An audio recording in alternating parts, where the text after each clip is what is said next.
सती,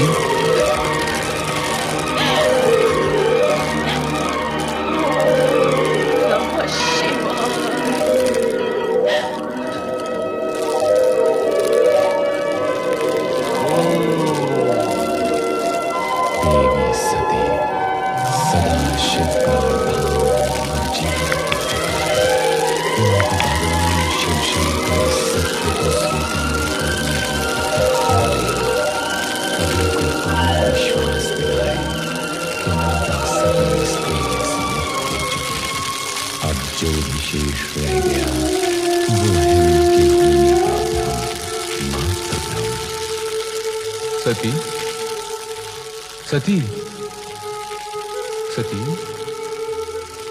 सती,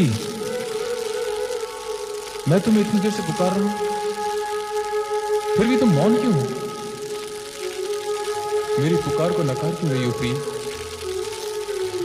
तुम्हें तो तुम्हारा ये पति अत्यधिक प्रिय है ना? तुम्हारा आराध्य इष्ट सभी कुछ है ना? मेरे नेत्र के इंगत मात्र से तुम मेरे हृदय की भाषा समझ लेती हो, किंतु आज ऐसे मीठे स्वप्नों में खोई हुई हो कि मेरा आर्तनाद भी तुम्हें सुनाई नहीं दे रहा है। हंस रही हो तुम? इतनी महान भूल करने के बाद भी हंस रही हो? तुम्हें कितना समझाया, वर्जना भी दी कि बिना आमंत्रण कहीं जाना अशोभनीय और असम्मानजनक होता है, विशेष रूप से वहां जहां तुम्हारे पति के विरोधी हों, उन्हें अपमानित करने का अवसर खोजते रहते हो। किंतु तुम्हारा क्रियाहट मेरी बात पर भारी पड़ गया। तुम दक्ष यज्ञ में चली गई और स्वामी, आश्चर्यचकित न होइए स्वामी। मैं सती पुनः वहीं पहुंच चुकी हूं जो मेरा स्थायी आसन है, आपका हृदय। हाँ स्वामी, मैं आपको वहीं से पुकार रही हूं। पुकार रही हूं, किंतु अपने नेत्र क्यों नहीं खोलती प्रिय? तुम्हारे कमल समान ये नेत्र, जिनमें न जाने कितनी बार मैंने स्वयं को देखा है। सती, चेतन हो जाओ, अपने पूर्ण रूप में मेरे सामने आओ प्रिय। स्वामी, आप अपना ही वचन स्मरण कीजिए और मन की आंखें खोल कर देखिए। हम दोनों शिव शक्ति भिन्न नहीं है, एक ही परम तत्व साक्षात परब्रह्म है, जिसका ब्रह्मांड साक्षी है।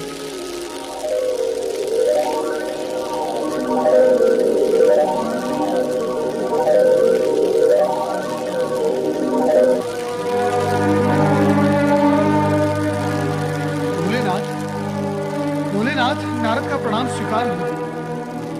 मंगल हो। प्रभु, आप कहाँ जा रहे हैं? देवी सती हमसे रुष्ट हो गई है। भोलेनाथ, आप ये कैसी बातें कर रहे हैं? क्यों?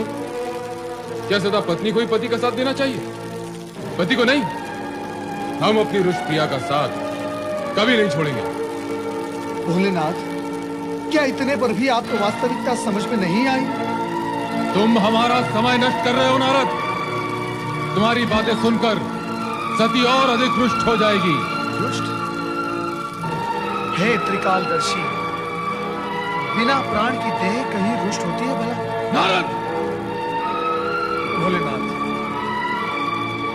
भोलेनाथ, मुझ पर क्रोधित होने से सत्य झुटलाया नहीं जा सकता। और सत्य यह है कि आप जिसे प्रिया का रूठना समझ रहे हैं, वो आपका मात्र भ्रम है। भ्रम। प्रभु देह बोलती नहीं, भ्रम बोलता है। तुम ये कहना चाहते हो कि सती, हमारी सती मात्र देह है? मात्र देह? खेद की बात यही है प्रभु कि आप जिसे देवी सती समझ रहे हैं, वो मात्र निर्जीव देह है। नारद, मैं तुम्हें भस्म कर दूंगा। सती शक्ति है, शक्ति अमर है, शक्ति जगत माता है, और तुम जगत माता को निर्जीव और देह कहकर अपमानित कर रहे हो। प्रभु, आज आप ये क्या कह रहे हैं? आप सामान्य मनुष्य की भांति भावुकता में डूबे जा रहे हैं। एक शब्द नहीं, आगे एक भी शब्द नहीं। यदि अब तूने कुछ भी अनर्गल कहा तो तू मेरे क्रोध से बच नहीं पाएगा। दूर हो जा, दूर हो जा मेरी दृष्टि से, दूर हो जा।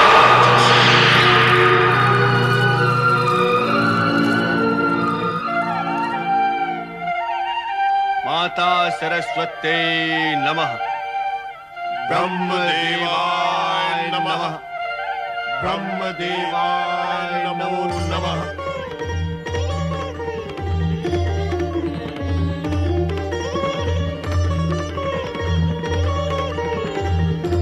देवराज इंद्र एवं समस्त देवताओं का ब्रह्मलोक में स्वागत है। कहिए, कैसे आना हुआ? परमपिता, देवी सती के आत्मदाह के पश्चात श्री शिव शंकर उनका शव लेकर विक्षिप्त से यहाँ वहां विचरण कर रहे हैं।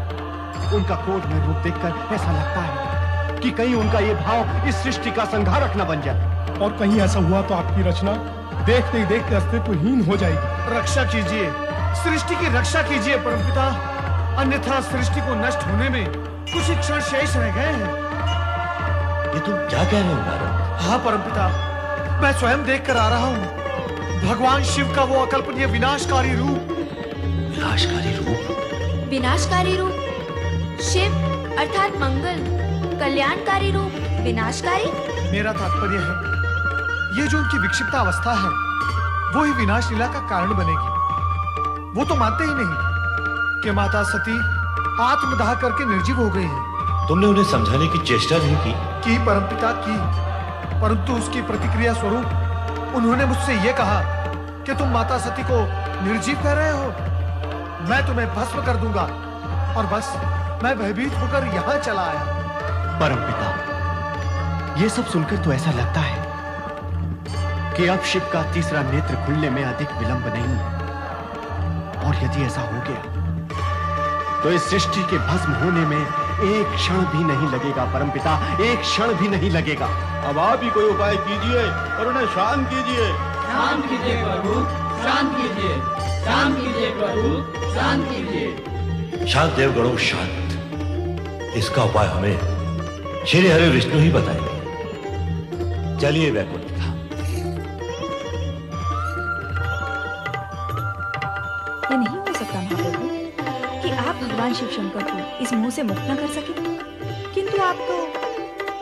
जो शिव स्वयं जगत के अधिपति और ज्ञान विज्ञान के अधिष्ठाता है, उन्हें कोई क्या समझाएगा? देवी देवता ही क्यों न हो, स्त्री पुरुष रूप पाकर और पाणी ग्रहण करने के बाद पति पत्नी बन जाने के उपरांत बिछोह इतनी सरलता से स्वीकार भी नहीं किया जा सकता।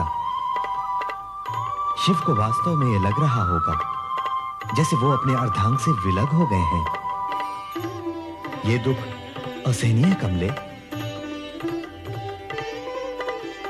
जगदीश्वर श्री हरि विष्णु की जय। महादेवी माता लक्ष्मी की जय। मंगल भव। ब्रह्मदेव, आप सभी देवता चिंतित दिखाई दे रहे हैं। आपको तो भली भांति ज्ञात है कि चिंता का विषय क्या है। हाँ, तो क्या सोचा आपने? सोचा तो कुछ भी नहीं, किंतु चिंतित हूं। ब्रह्मा, विष्णु और महेश तीनों एक दूसरे के पूरक हैं, तीनों एक दूसरे से जुड़े हुए हैं। तो सती मोह भंग कराने हेतु क्यों न हम शिव की आराधना करें? किंतु इससे क्या होगा प्रभु? शिव की विरह जनित उन्माद अग्नि को क्या आराधना का जल शांत कर पाएगा? आप ही कोई उपाय बताइए ब्रह्मा जी।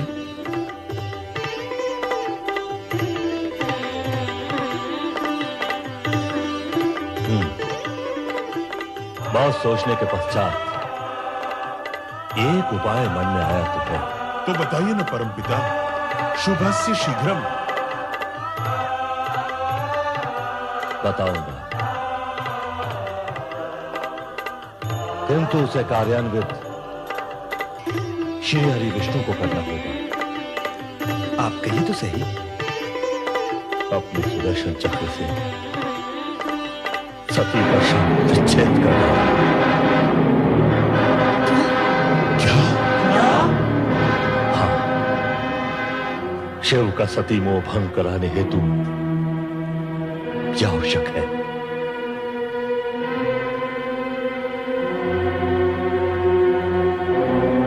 ब्रह्मदेव, मैं आपकी आज्ञा का पालन करने को तत्पर हूं, परंतु कुछ समय के पश्चात। जैसी आपकी इच्छा, किंतु ध्यान रहे कि समय की अवधि इतनी अधिक न हो जाए कि अनर्थ का रूप ले ले।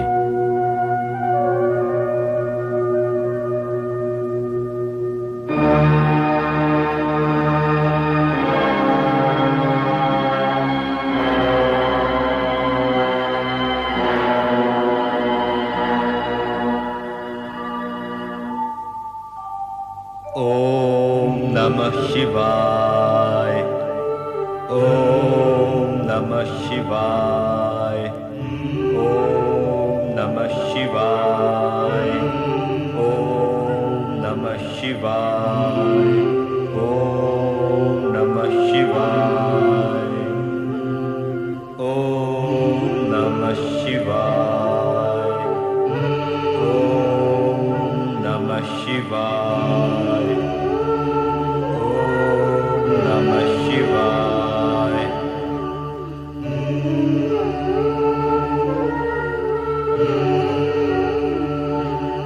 हे सर्वशक्तिमान महेश्वर सदाशिव जी, संपूर्ण संसार आपकी लीला से स्तब्ध और चकित है।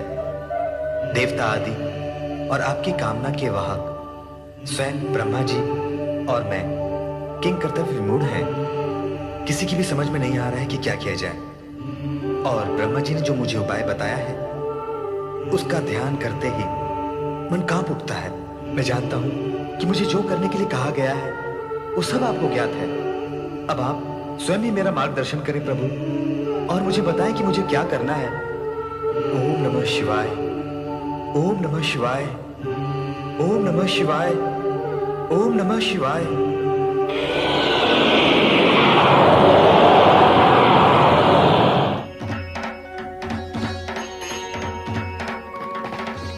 श्री हरि विष्णु, सभी शिव लीलाओं का कोई न कोई उद्देश्य है। जिस प्रकार मेरे स्वरूप में अनेक रूप छिपे हुए हैं, वैसे ही मेरी हर क्रिया के पीछे भी एक उद्देश्य छिपा हुआ है। ब्रह्मा विष्णु दोनों में ही शिव का आज प्रकाशित है। अतः विश्व कल्याण के लिए तुम जो कुछ भी करोगे वो मुझे स्वीकार होगा। यूं भी लोकपालक होने की दृष्टि से तुम्हें वही करना है जिसमें लोकहित निहित है।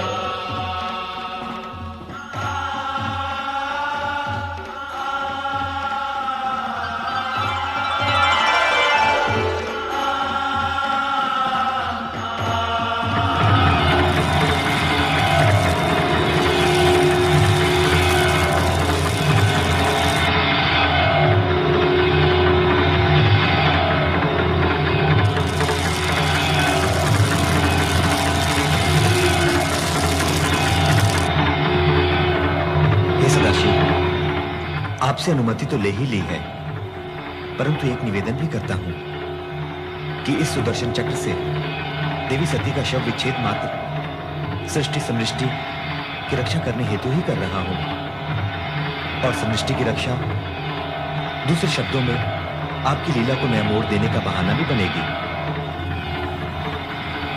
मुझे अनुमति दो प्रभु।